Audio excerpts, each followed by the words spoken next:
সশস্ত্র বাহিনী দিবস উদযাপন উপলক্ষে আয়োজিত আজকের এই সম্বর্ধনা অনুষ্ঠানে আপনাদের সকলকে স্বাগত জানাই।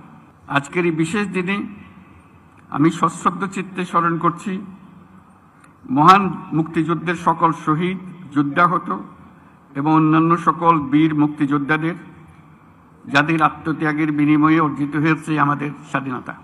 একই সাথে আমি শ্রদ্ধা জানাচ্ছি 2024 সালের জুলাই আগস্ট মাসে ছাত্র জনতার অভ্যুত্থানের সকল শহীদ, আহত এবং অংশগ্রহণকারী সর্বস্তরের মানুষের প্রতি, যাদের দুঃসাহসিক আত্মত্যাগ আমাদের দেশ পুনর্গঠনের একটি নতুন সুযোগ সৃষ্টি করে দিয়েছে। বাংলাদেশ সশস্ত্র বাহিনীর জন্ম 1971 সালে রণক্ষেত্রে। 71 সালের 25শে মার্চ হানাদার বাহিনীর নৃশংস আক্রমণের পরপরই 27শে মার্চ চট্টগ্রামের কালুরঘাট বেতার কেন্দ্র থেকে তৎকালীন মেজর এবং পরবর্তীতে রাষ্ট্রপতি জিয়াউর রহমান বাংলাদেশের স্বাধীনতা ঘোষণা করেছিলেন। এরই ধারাবাহিকতায় 21শে নভেম্বর সেনাবাহিনীর সাথে নৌ ও বিমান বাহিনী সম্মিলিতভাবে পাকিস্তানি বাহিনীর বিরুদ্ধে লড়াই শুরু করে। এই কারণেই 21শে নভেম্বরকে মুক্তিযুদ্ধের একটি মাইল ফলক হিসেবে গৌরবের সাথে পালন করা হয়। আজকে সেই 21শে নভেম্বর। আমরা যদি বিজয় অর্জন না করতাম তাহলে মুক্তিযুদ্ধের বীর সেনাদের মৃত্যুদণ্ড ছিল অনিবার্য। অসহনীয় হয়ে যেত তাদের পরিবারের সকল সদস্যের জীবন। মুক্তিকামী সেনা, নৌ ও বিমান বাহিনীর অকুতভয় বীর সেনানীরা জীবনের পরোয়া না করে, পরিবারের ভবিষ্যতের কথা চিন্তা না করে এদেশের স্বাধীনতা যুদ্ধে ঝাঁপিয়ে পড়েছিল। তারাই এদেশের আপামর জনসাধারণকে সাহস জুগিয়েছে। মানুষের সঙ্গে কাঁধে কাঁধ মিলিয়ে জল, স্থল ও আকাশপথে সম্মিলিতভাবে প্রতিরোধ গড়ে তুলে দেশমাতৃকাকে পরাধীনতার শৃঙ্খল থেকে মুক্ত করে এনেছেন। মুক্তিযুদ্ধকে বেগবান এবং সুসংগঠিত করার লক্ষ্যে তখন বাংলাদেশ ফোর্সেস গঠন করা হয়েছিল, যার অধীনে 11টি সেক্টরে বিভিন্ন দেশের বিভিন্ন অংশ থেকে আসা মুক্তিযোদ্ধাদের সামরিক প্রশিক্ষণের পাশাপাশি গেরিলা প্রশিক্ষণ দেওয়া হয়। এরই চূড়ান্ত রূপ আমরা দেখি 71 সালের 21শে নভেম্বর সেনাবাহিনী, নৌবাহিনী ও বিমান বাহিনীর সম্মিলিত অভিযানে। পাকিস্তানি সৈন্যদের বিরুদ্ধে এই যৌথ অভিযানেই 1971 সালের 16 ডিসেম্বর বাংলাদেশের স্বাধীনতা সংগ্রামের চূড়ান্ত বিজয় এনে দিয়েছিল। 71-এর মুক্তিযুদ্ধে আমাদের সশস্ত্র বাহিনীর অবদান বাংলাদেশের ইতিহাসে স্বর্ণাক্ষরে লেখা থাকবে। সশস্ত্র বাহিনীর প্রিয় সদস্যবৃন্দ, দেশের স্বাধীনতা সার্বভৌমত্ব রক্ষার পাশাপাশি দেশ গঠন ও জাতীয় দুর্যোগ মোকাবেলায় আপনারা সর্বদাই জনগণের পাশে থেকে কাজ করে যাচ্ছেন। 2024-এর ছাত্র জনতার অভ্যুত্থান ও চলমান দেশ পুনর্গঠন ও সংস্কারের কাজেও সশস্ত্র বাহিনী বরাবরের মতোই মানুষের পাশে দাঁড়িয়ে অব্যাহতভাবে দেশের মানুষের আস্থার প্রতিদান দিয়ে যাচ্ছে।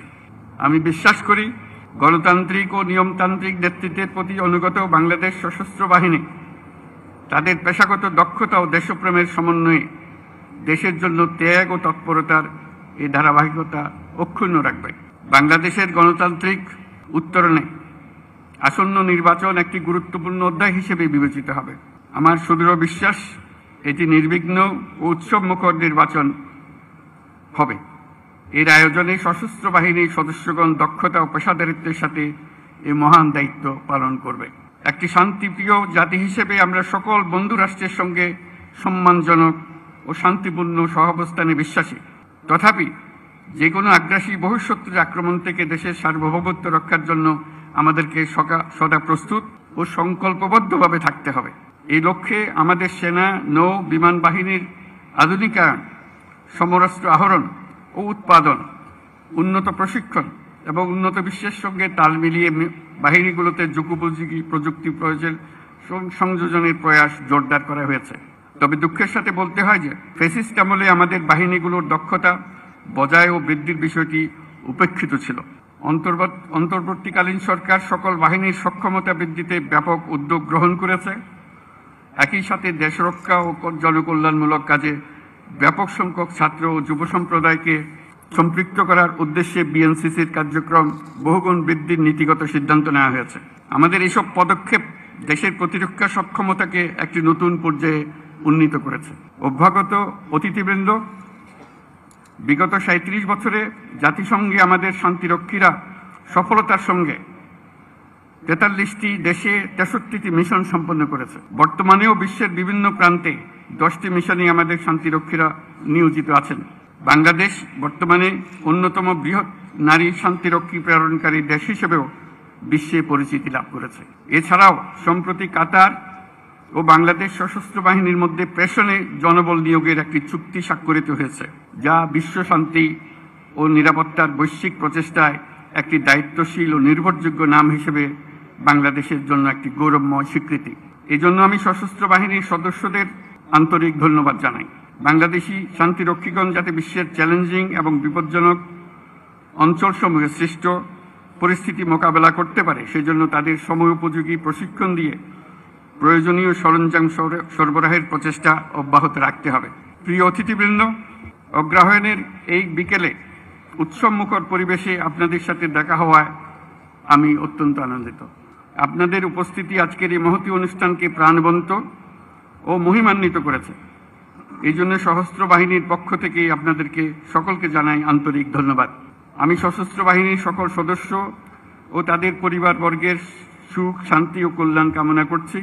আমরা সবাই যেন দেশের উন্নয়ন ও অগ্রযাত্রায় ঐক্যবদ্ধভাবে কাজ করে যেতে পারি, সে আশাবাদ ব্যক্ত করছি।